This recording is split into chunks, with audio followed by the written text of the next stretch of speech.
What up, Opinioneers, and welcome to the News to Opinion show for the week of October 7th, 2021. My name is Connor Brown. I'm a former cast member, author, blogger, travel agent, and a Walt Disney World expert. And I'm helping you plan for and daydream about your next perfect Walt Disney World vacation. This is our weekly show where I share the top news stories in the world of Disney parks, and then give my thoughts and opinions on them.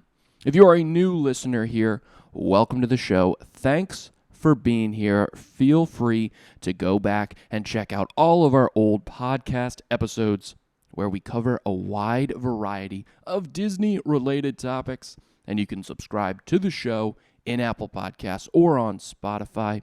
If you're a longtime listener, welcome back. Thanks for being here. If you continue to enjoy our shows, please consider sharing them with someone you think might enjoy them as well. If you're watching the show on YouTube, you can see that I am here in beautiful, sunny Florida in an undisclosed location in Central Florida. I'm in what they call a Florida room, which is a room that's inside and outside, which is kind of like a paradox. But I'm here. It's lovely. I figured might as well get this Florida sunshine in while I can, which is why I'm recording outside. So if you hear any weird background noises, it's because of that.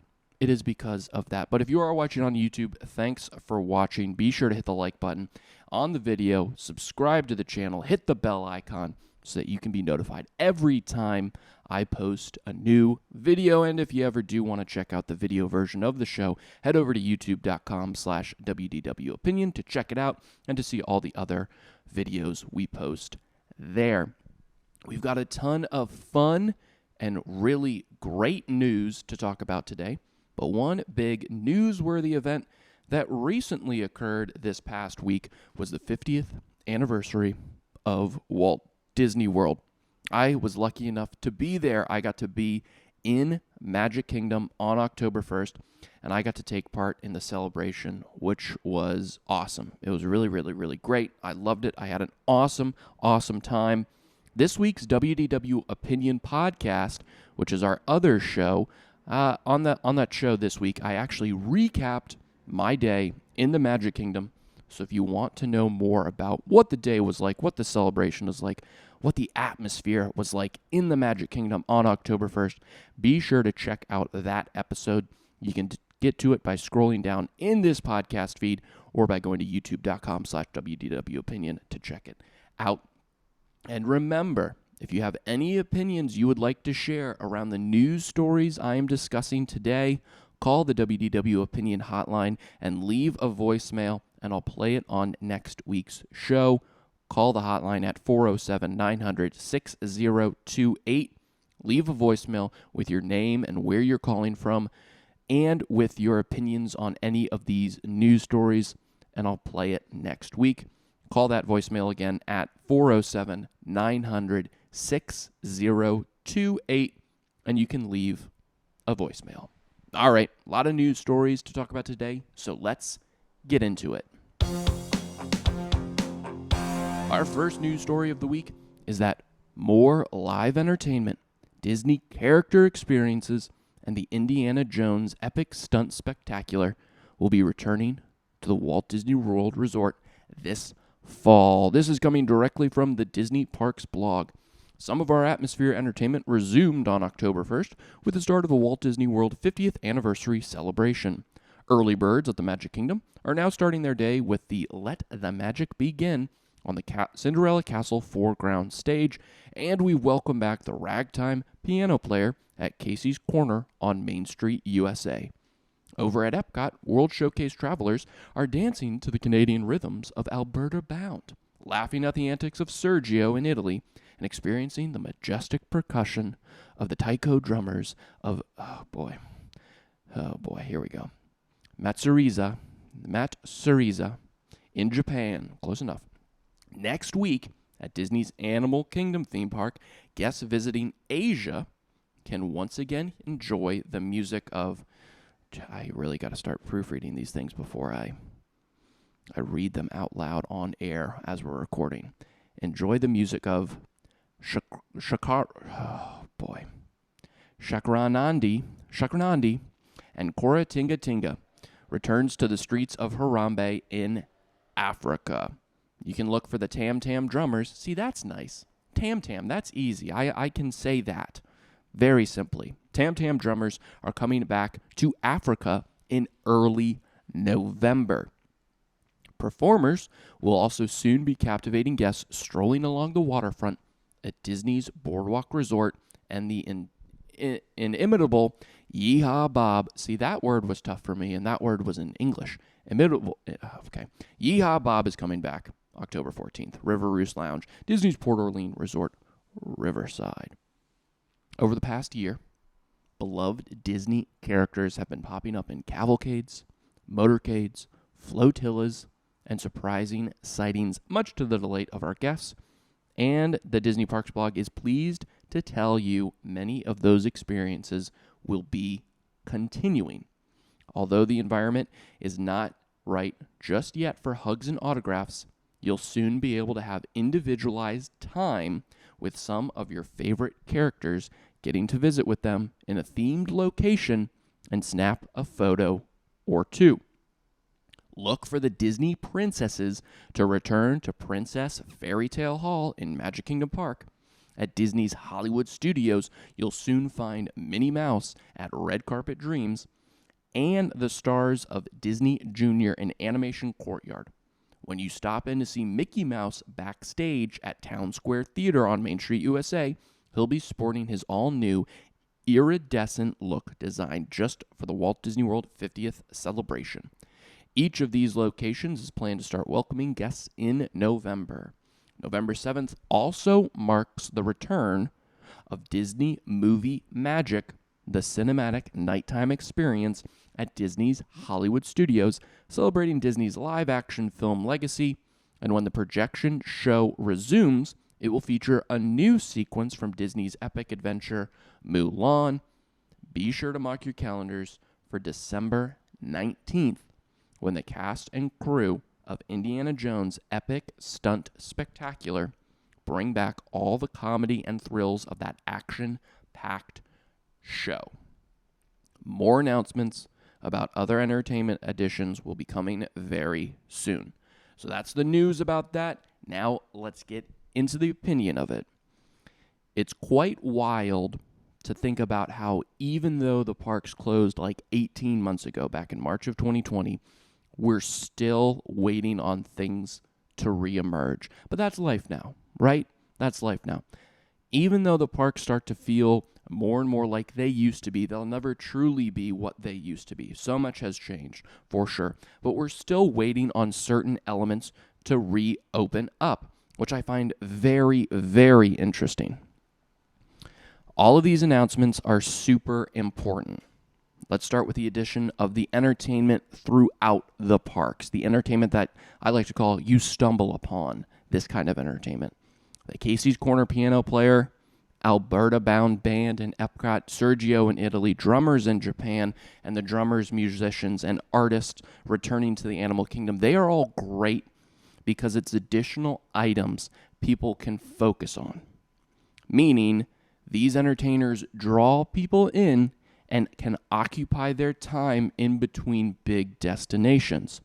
You're walking from one attraction to the next, you stumble upon the Tam Tam drummers in Africa, you get entertained for a little bit, and then you go on your way. It's not just going from A to B. Now there's a couple points along the way where you can stop and be entertained.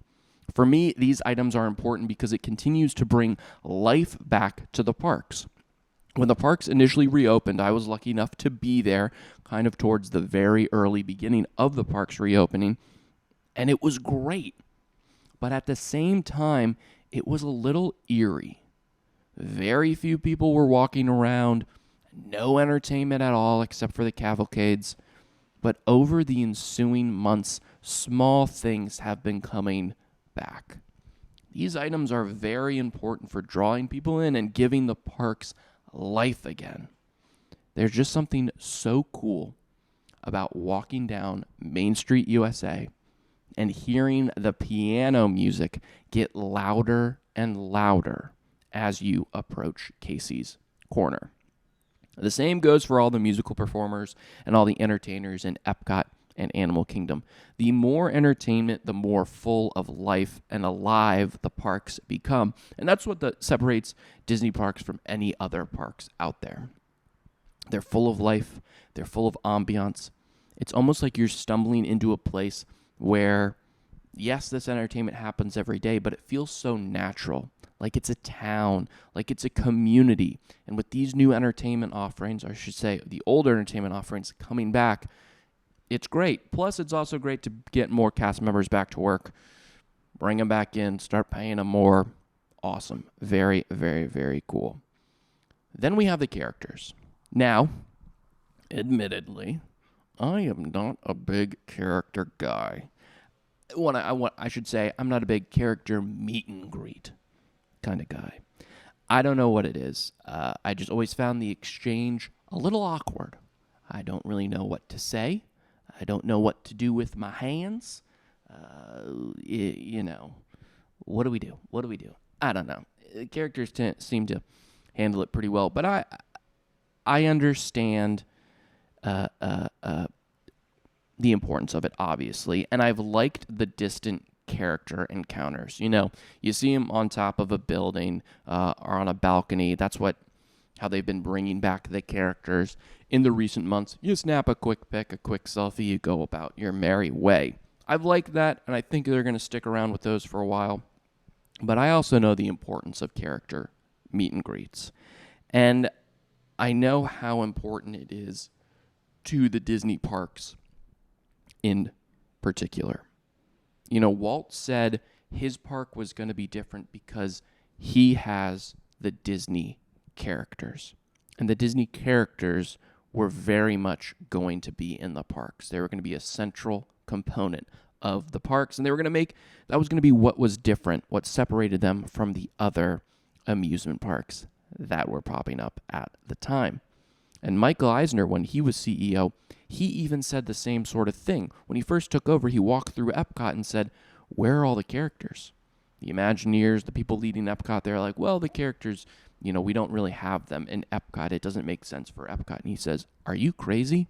Those characters are our bread and butter. This is a Disney park. We're putting the characters in." At the same time, meeting characters has become one of the biggest parts about a Disney vacation for so many people. Bringing back character meet and greets is awesome. And even regardless of what I say about the character meet and greets, again, I'm awkward. That's just me.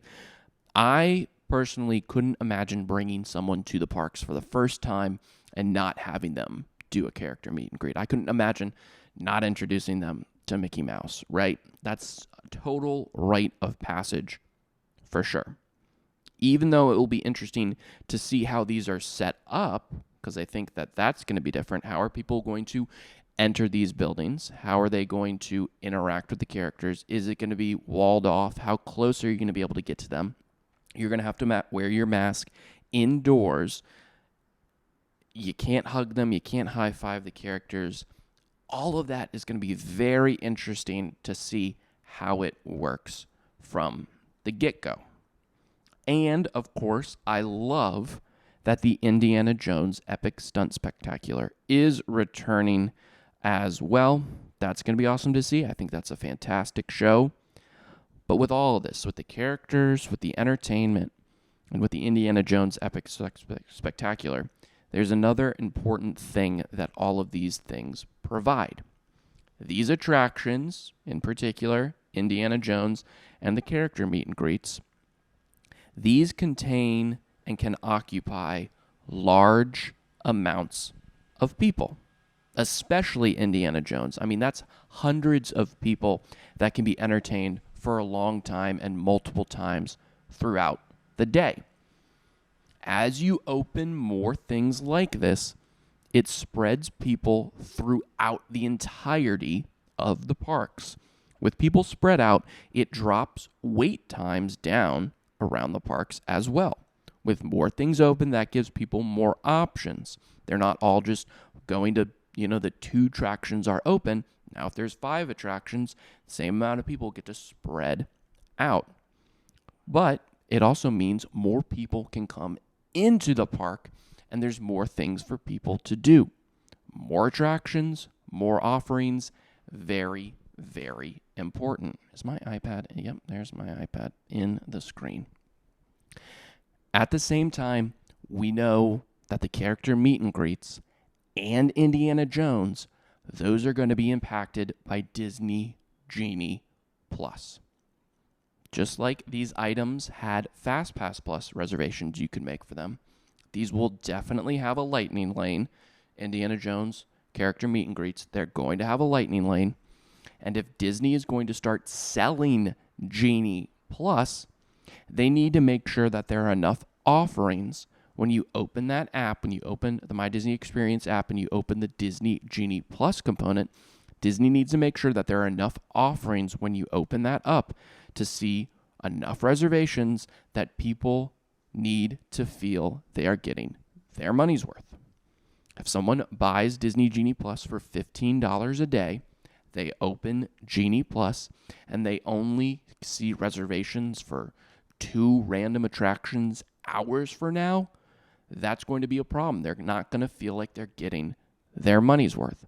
When they open that app, an app that they have paid for, a service that they have paid for, there needs to be many attractions lined up with many reservation times that are immediate, that are in the future, that are whatever, but things that can occupy their time where they feel like they're getting a bang for their buck.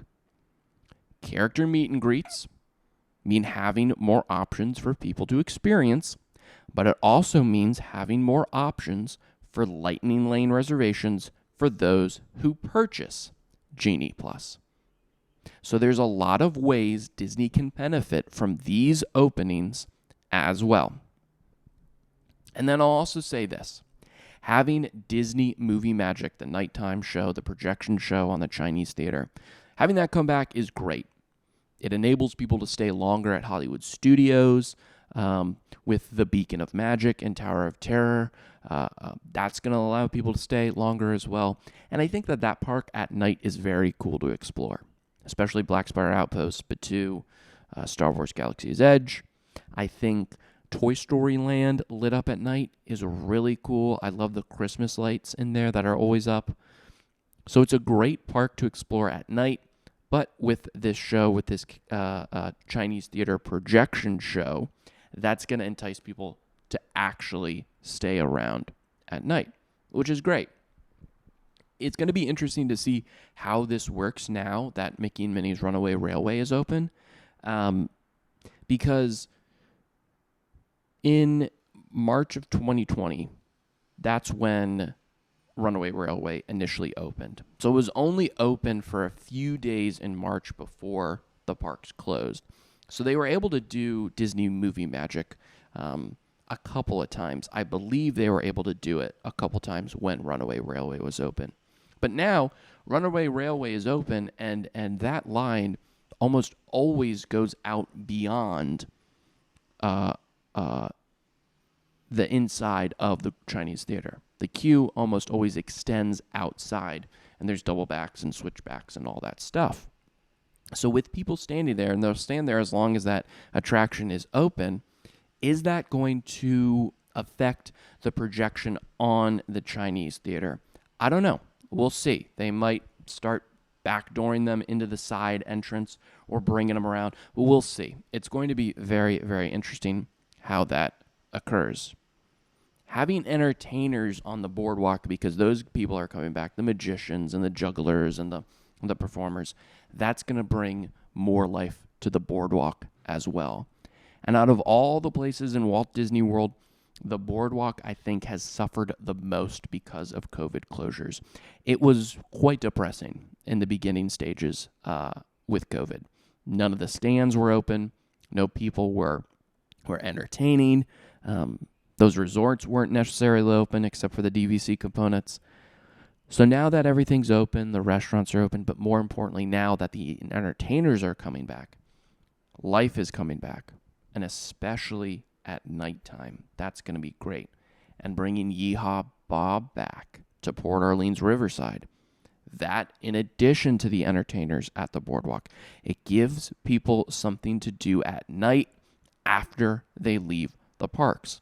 For so long now, for the year and a half that it's been open, it's pretty much been when you're done with the park, your park day, it's over. Yeah, you can go to Disney Springs if you have a dining reservation, but other than that, it's over. There's nothing else to do. Nighttime entertainment is great to occupy people once they leave the parks. These are all great things. They give you more options. They give you more things to do. And they give you more things to potentially plan when it comes to your next Walt Disney World vacation. I love it. I'm excited. What are you guys excited for the most? Let us know. Head over to the Opinioneers community, wdwopinion.com/opinioneers, OPINIONEERS. And let me know, out of all of these items, whether it's character meet and greets, whether it's more live entertainment, Yeehaw Bob, Indiana Jones Epic Spectacular, Disney Movie Magic, which one of these are you most excited for? I want to hear from you. You can call the hotline too. Our next news story. MagicBand Plus will debut in 2022 at Walt Disney World Resort as part of the 50th anniversary celebration. So, quick aside, these next three stories that we're going to be talking about, I was in Magic Kingdom on September 30th, and these three stories came out one after another. There's a plane going overhead right now. It sounds very low. I hope it knows where it's going. These next three stories, I was in Magic Kingdom on September 30th, and these three stories came out one after another that morning, and I was started getting notifications on my phone. I'm like, what is going on? What? They're announcing all this stuff the day before the 50th anniversary. We were walking somewhere. I had to pull over, and I got to check this. I'm sorry. I have to see what the heck is going on. And I'm glad that I did, because these are cool stories, for sure. MagicBand Plus being the first of them, coming right from the Disney Parks blog. The original MagicBand was introduced in 2013 at Walt Disney World. That's crazy. 8 years. It was introduced 8 years ago. Making the guest experience in our theme parks and resorts more convenient and hands-free for things like park and guest room entry, retail, and dining. Hands-free. Look at that. Disney innovating even well before we got hit with a pandemic. Wow. Disney Photo Pass and more made everything convenient. MagicBand Plus will retain those popular features and add functionality that unlocks new moments of magic for you, the guest.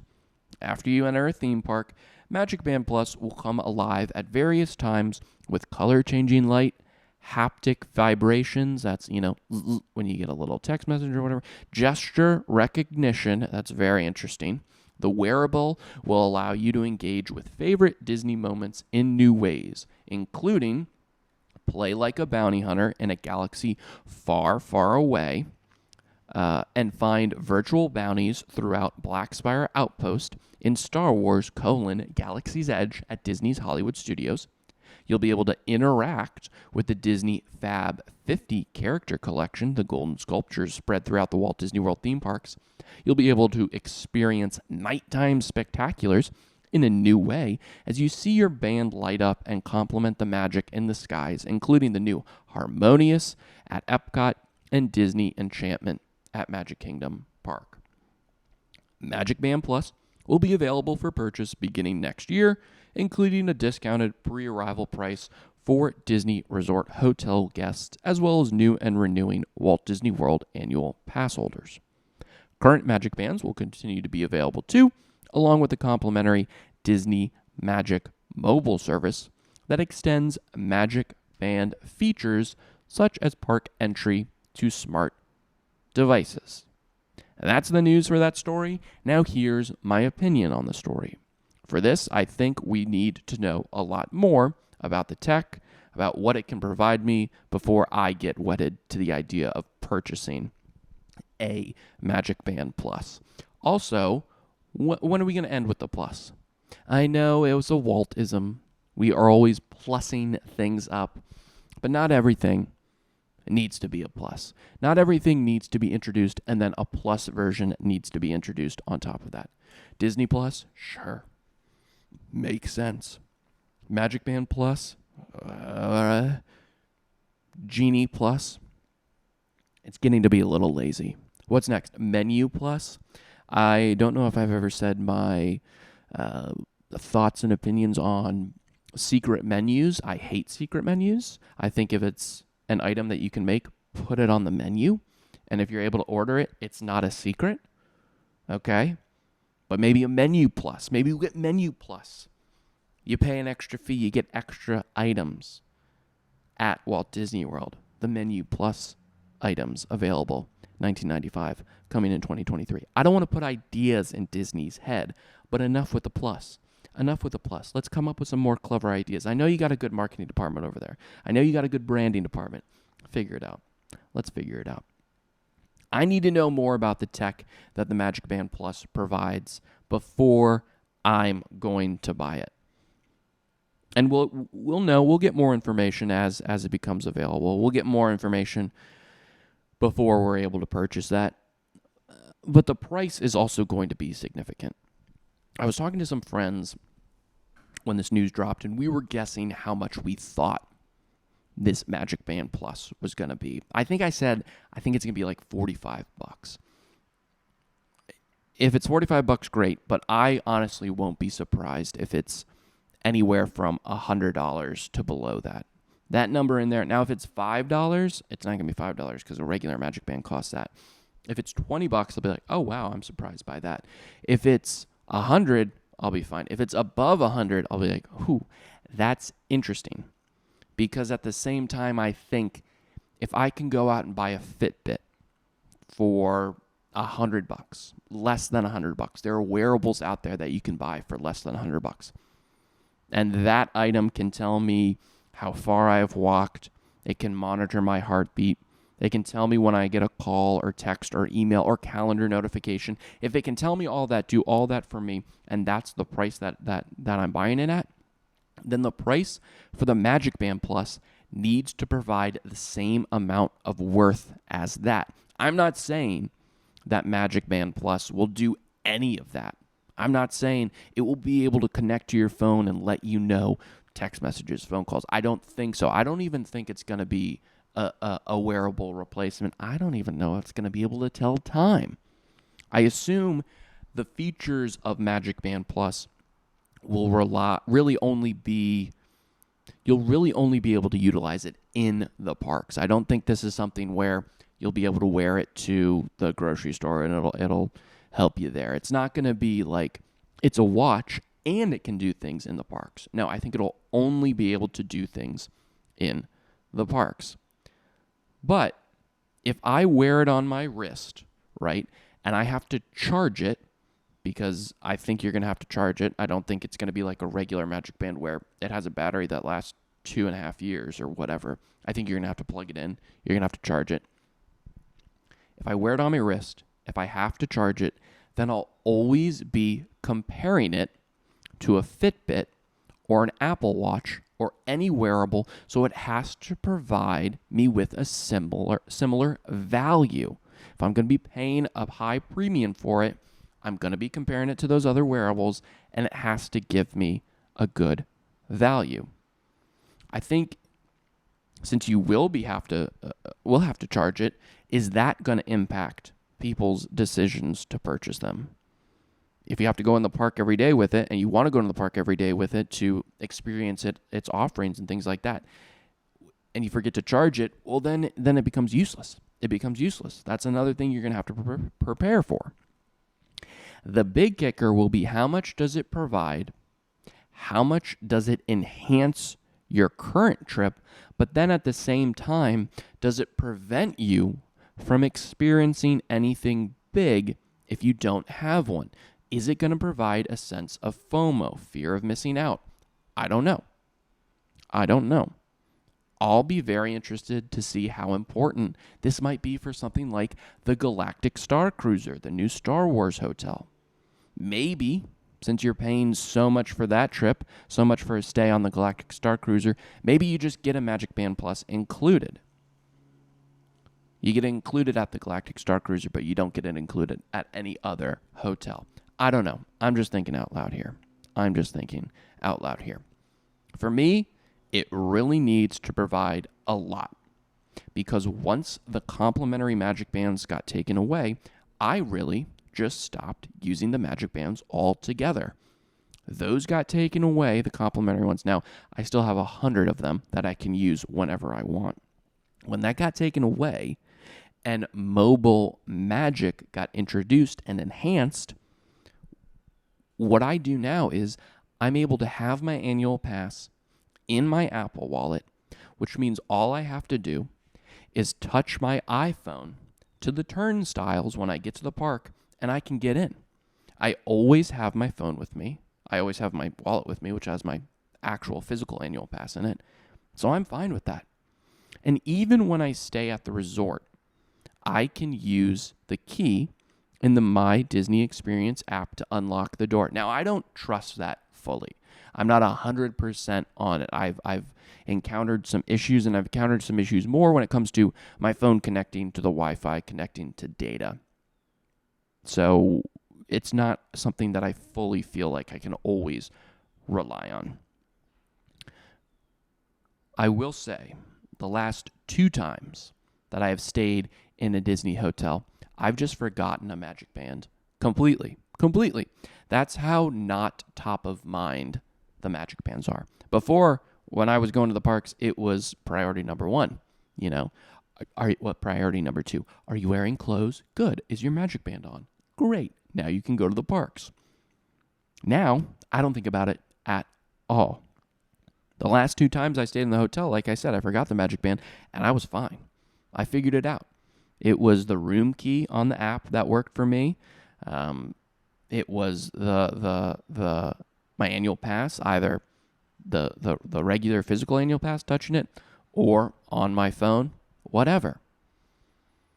I think a lot of people, a lot of others are like me. As Disney has rolled out other offerings in lieu of Magic Bands, people have taken those new options, like mobile magic, like the digital key in My Disney Experience. They've taken those new options and they've taken preference to using that instead of the Magic Band. So I think there's still a lot we need to learn about Magic Band Plus. I think maybe what have made more sense for Disney is when they got rid of the complimentary Magic Bands and they rolled out the mobile magic, or they enhanced mobile magic. At that time, they probably should have announced, and you can buy a Magic Band Plus. Now, clearly it wasn't ready. Clearly they were waiting for other elements, whatever. But I think what it comes down to for me is price, features. Will I be missing out if I don't have it? Because my life is Magic Band free right now. I don't use them. I don't need to use them. And I'm fine. I'm loving every second. But how can it enhance my parks? And as someone who goes into the parks all the time, is this going to be for me? Am I going to be able to see the parks in a new light? That might be beneficial to me. I think it might have a component where NFTs are big right now. Collecting badges are big right now. Are there games involved? Is it a gamification? Still, we don't know a lot. But of course, I'm sure there's going to be plenty of people that purchase this. I mean, there was a fight in the Emporium on October 1st for a Starbucks tumbler. I assume the crazy Disney fans are going to be buying this as well. But we'll wait and see. I'd like to see the features, the price, all that jazz. But there you go. Magic Band Plus coming in 2022. Our next news story I'm combining into one because First Voyages on Star Wars: Galactic Starcruiser will begin March 1st, 2022, with general bookings opening October 28th, 2021, and Guardians of the Galaxy Cosmic Rewind will be opening in 2022. Some Disney and Star Wars fans, including Disney Vacation Club members, Disney Pass holders, and Disney Visa card members, should be on the lookout in the coming weeks for a special booking opportunity just for you. I would assume that they're going to get a early booking window that they could do. I don't think it's going to be a discount, but I think they'll be able to purchase a reservation first. I'm going to do a more in-depth feature on the Galactic Starcruiser soon because I think there's a lot to cover, and I have a lot of thoughts and opinions on the ship overall. I've shared a good amount of them, but as I've been thinking more and more, I've got more I'd like to share. So I want to do the full story on that. That aside, unless you are the biggest Star Wars fan in the world, and I know there's a ton of them, I think for most of us who want to experience this from a experiential standpoint, I want to go on this not necessarily because I love Star Wars, but more because I want to see how things work. I want to see the entertainment value. I want to see the hospitality, all of it, the technology, all of it. Unless you're the biggest Star Wars fan in the world, I think for most of us, we're going to need to wait and see how all of this works. This is the opinion section, by the way. I have confidence in Disney, of course. There's so many new elements to this offering, though. The arrival, the how your actions have consequences, which we've talked about before. The experiences that you're going to be able to be involved with. It's all new. It's all new for Disney. It's all new for the world.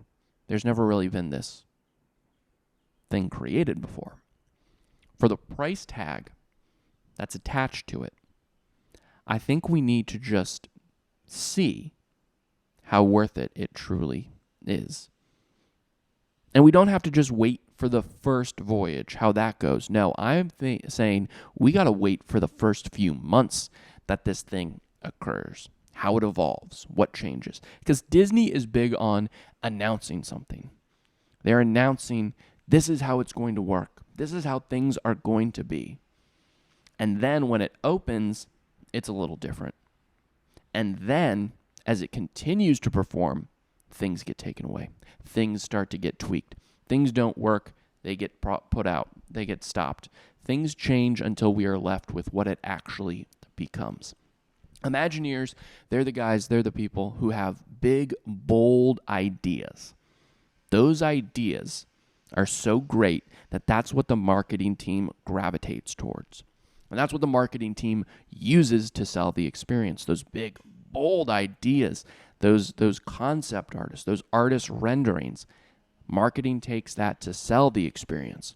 But once the thing actually opens, the park ops team and the hotel cast members, they get involved and they tweak things. They don't tweak things because they want those big, bold ideas to die. No, they tweak things because it doesn't make sense operationally, and they're also looking for the best and most practical experience for all guests to participate in. An idea is great in theory and imagination. The Imagineers create it as best as they possibly can.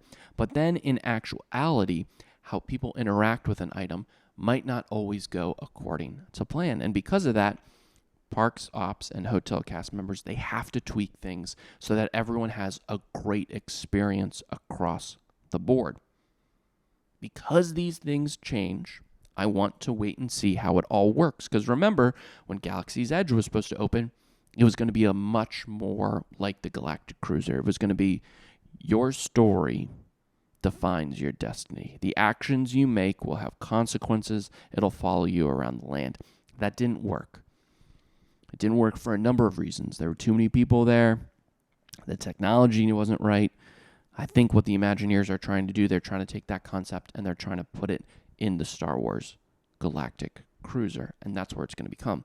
But because it's new, because this has been announced before and it hasn't worked according to plan, we need to wait and see. And because it's so expensive, I think I owe it to myself and we owe it to all of ourselves to wait and see if it provides the value that it does. That being said, I think rooms on this are still going to go very quickly when they open up on October 28th. I'm not sure how far out they'll sell, like how far out it'll be sold out even. But the Galactic Cruiser has very limited availability. I think it's only 200 rooms, maybe even less than that. Much smaller than a cruise ship, much smaller than any hotel that Disney has. So we'll wait and see how popular it is, and it's going to start being popular on October 28th, and then we'll start seeing how those cruises go around March of next year. Then the news with Guardians of the Galaxy Cosmic Rewind. The news around this was it wasn't actual news. It wasn't really news at all. It's just an announcement. And Disney does these sort of announcements just to keep people somewhat up to date, just to keep people from asking questions or getting curious about it. The Cosmic Rewind, quote-unquote, news was it's opening in 2022. And opening in 2022 means it could open on January 1st, 2022, or it could open on December 31st, 2022, or it could open on any single day in between those dates. It's nice to hear that we're going to be getting it next year. That, of course, narrows it down. But when it comes to the other big attraction, Tron, we still don't have any time frame on that. The next announcement around Guardians of the Galaxy we get is what season Guardians will open. And then finally, we'll get the actual date. So the next one's going to be, opening in winter, opening in spring, opening in fall. When's it going to open? I don't know. Opening in summer. We'll get that announcement, and then we'll get the actual date, and we'll go from there. I had some acquaintances who got to go check out the space. They were there for a media event, the Cosmic Rewind space, and they said when you walk in, it's a massive building. They can't put into words how massive it truly is. That gets me excited. Big spaces get me excited. Get me really excited. Wide open spaces. Sometimes you need wide open spaces to raise a big Mustang. That's a quote from a band who I will not name. So this is exciting. Opening in 2022. A lot of info we still need to know, but we haven't narrowed it. We haven't narrowed down to 365 days of when it could potentially open. Is next year a leap year? I don't know. Maybe 366. 365 days in which it could open. There you go. A lot of sweet stuff happening. A lot of sweet stuff happening this year, happening next year. It's just going to keep opening up. Boom, boom, boom, boom, boom. A lot of great news stories shared today, but I want to hear from you. These news stories. What do you like about them? What are your opinions on them? At the top of the show next week, I'm going to share your opinions on these news stories if you got them. If you got them, share them. You can share them one of two ways. The first way is you can share them via our Wdw Opinion hotline. If you call 407-900-6028, you can leave a voicemail. Let me know your name, where you're calling from, what your opinion on this news story or any news stories. Let me know what it is. Leave a voicemail. I'll play it on the show next week.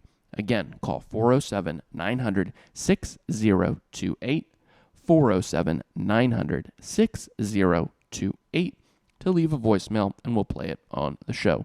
If you're feeling a little shy, you don't want to leave a voicemail, that's no problem. No worries at all. Head over to the Wdw Opinion Facebook group at wdwopinion.com/opinioneers. That's OPINIONEERS. And you can comment on the News to Opinion post there. I'll read those comments on the air too. No problem. Here's the best part. If I really like your take and I really like your opinion, you might become the opinion of the week. And I'll send you some sweet, sweet WDW opinion stickers for free. For free.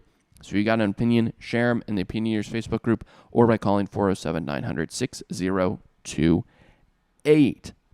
If you enjoyed this episode of News to Opinion, let me know as well by posting in the Opinioneers community over on Facebook.